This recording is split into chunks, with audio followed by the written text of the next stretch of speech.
Tahniah di atas kejayaan saudara-saudari dan terima kasih kerana memilih UPSI sebagai wadah untuk anda menyambung pengajian anda. Taklimat pada hari ini akan menumpukan kepada 4 aspek, iaitu yang pertama lokasi, koleksi, perkhidmatan dan juga fasiliti. Ada 2 buah repository maklumat yang kita panggil sebagai perpustakaan yang mana di kampus Sultan Abdul Jalil Shah kita ada Perpustakaan Tuanku Bainun dan Perpustakaan Kompleks Akademik di kampus Sultan Azlan Shah. Maklumat ringkas berkenaan dengan Perpustakaan Kompleks Akademik, seperti mana yang anda dapat lihat, kapasiti tempat duduk untuk Perpustakaan Kompleks Akademik hanya kepada 96 unit tempat duduk.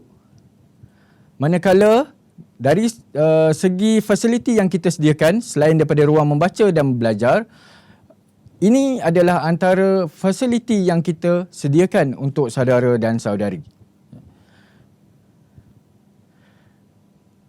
Di Perpustakaan Kompleks Akademik, kita ada satu fasiliti yang kita panggil sebagai Digital Learning Space yang berfungsi sebagai makmal dan juga berfungsi sebagai kelas literasi maklumat. Bagi waktu perkhidmatan, sejajar dengan pasca pandemik COVID-19, operasi Perpustakaan Kompleks Akademik distrukturkan semula dari jam 9 pagi sehingga jam 3 petang pada hari Isnin hingga Khamis. Manakala pada hari Jumaat, dari jam 9 pagi sehingga jam 12.15 tengah hari. Kemudian operasi akan disambung semula pada jam 2.45 petang sehingga jam 4.30 petang.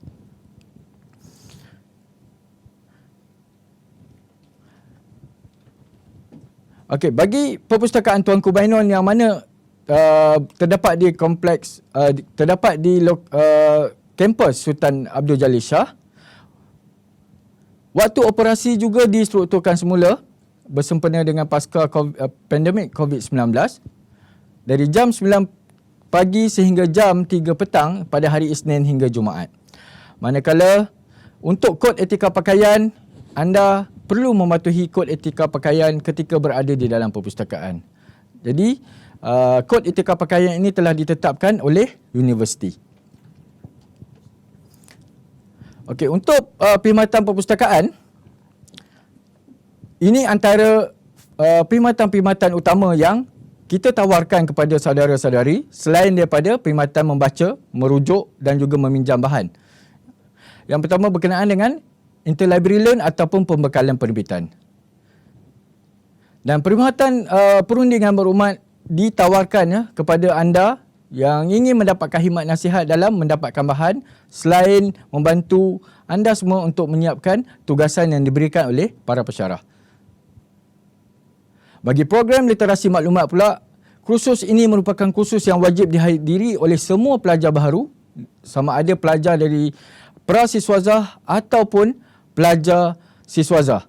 Dan kursus ini merupakan kursus kemahiran bagi anda yang ingin menjadi pelajar universiti. Kegagalan untuk anda menghadiri kursus literasi maklumat akan menyebabkan keahlian anda tidak dapat diaktifkan dan anda tidak boleh meminjam bahan di perpustakaan. Berikut adalah Pustaka Knowledge Portal yang merupakan laman web perpustakaan yang menjadi Center of Information, gateway untuk anda terokai.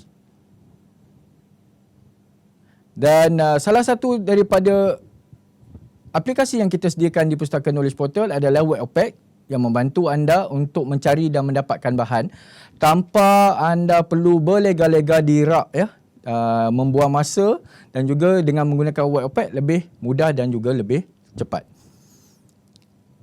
Offpack merupakan satu daripada bahan ataupun aplikasi yang kita bangunkan berasaskan telefon pintar, sama ada dalam bentuk Android ataupun iOS.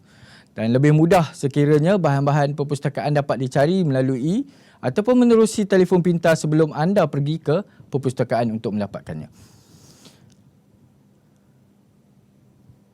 Okey, untuk institutional repository, ianya merupakan satu sumber maklumat elektronik yang anda boleh akses sama ada berada di dalam kampus ataupun berada di luar kampus. Dan melalui UPSI Digital Repository, anda boleh mendapatkan konten ataupun kandungan secara teks penuh kertas peperiksaan, tesis, laporan penyelidikan dan juga beberapa koleksi buku-buku antik ataupun kita panggil koleksi nadir.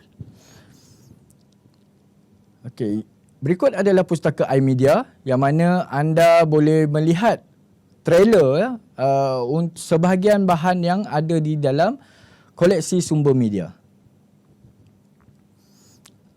Okey, iPad merupakan satu pekalan data pempakajan maklumat. Yang mana pempakajan maklumat ini adalah artikel ataupun bahan-bahan yang dihimpun dan disusun berdasarkan topik-topik yang telah dipilih. Dan iPad ni merupakan sumber digital kepada bahan-bahan yang telah dikumpulkan dalam bentuk bercetak. Okey, untuk koleksi peminjaman, berikut adalah jenis-jenis koleksi perpustakaan yang boleh dipinjam dan disertakan juga jumlah kelayakan pinjaman ya bagi kategori diploma dan juga kategori ijazah sarjana muda.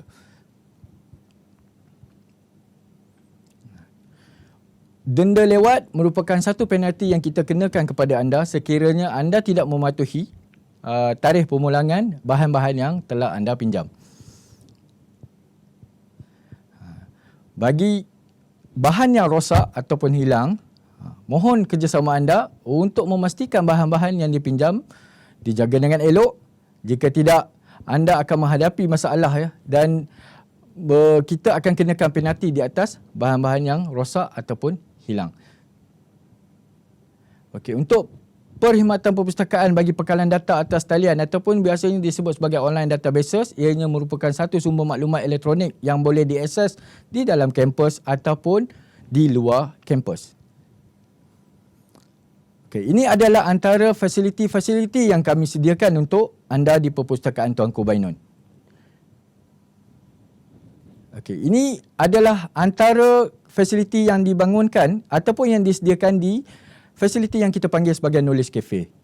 Kita sediakan internet hub untuk anda menggunakan komputer untuk membuat tugasan ataupun melayari internet. Brainstorm hub ataupun hub cambah fikir sekiranya anda memerlukan ruang untuk mengadakan perbincangan dengan rakan-rakan.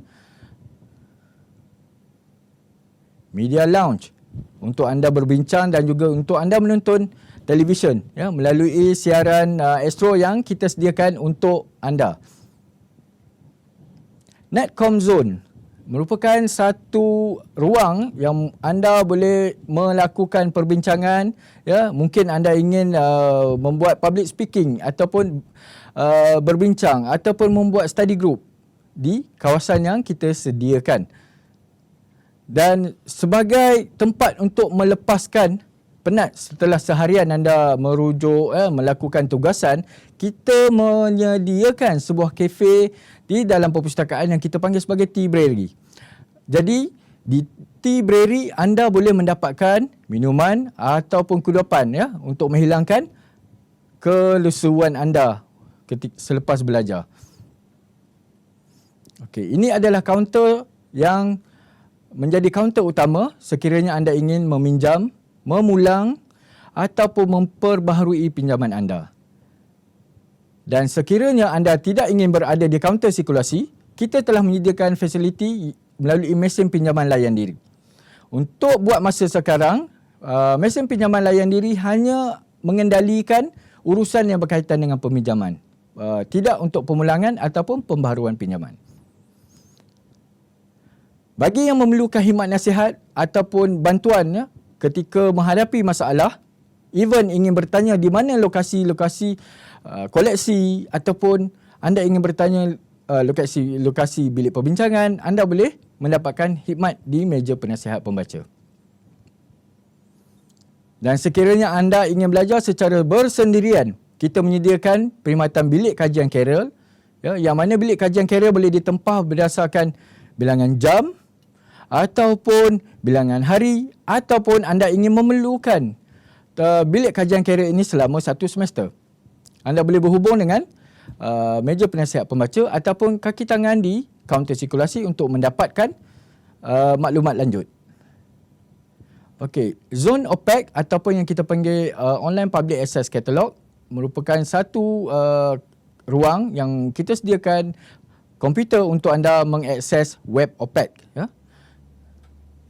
Kemudian bagi yang ingin berterusan berada di perpustakaan, kita menyediakan satu bilik yang kita panggil bilik bacaan 24 jam, yang mana anda boleh menggunakan bilik berkenaan daripada jam 10 malam sehinggalah ke 7 pagi keesokan harinya. Dan bilik bacaan di 24 jam dilengkapkan dengan Wi-Fi dan juga aircon ataupun penghawa dingin yang dikawal sendiri oleh pengguna bilik bacaan 24 jam. Namun, bagi pasca COVID-19, kita terpaksa menutup bilik bacaan 24 jam kerana untuk mengelakkan berlakunya jangkitan daripada virus COVID-19.